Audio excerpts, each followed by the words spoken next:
آج میں دینا ریلوے اسٹیشن گیا۔ پلیٹ فارم پر ایک پرانا نلکا کھڑا تھا، لوہے کا، زنگ آلود اور خاموش۔ بوڑھے کلی نے بتایا یہ نلکا 1926 کا ہے۔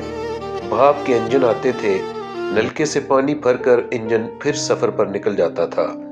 اس کی سیٹی سن کر پورا دینا جاگ اٹھتا تھا۔ 1947 کی تقسیم میں یہ نلکا سب سے زیادہ خاموش رہا۔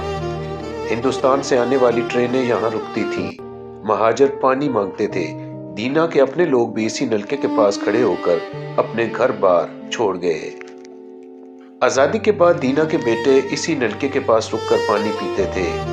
جنگ میں جانے والے جوان، مائیں کہتی تھیں بیٹا پانی پی لو، راستہ لمبا ہے۔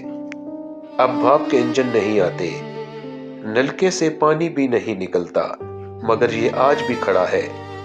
یہ نلکا ہمیں یاد دلاتا ہے کہ ترقی کتنی بھی آگے نکل جائے، ماضی کی نشانیاں پیچھے کھڑی رہتی ہیں۔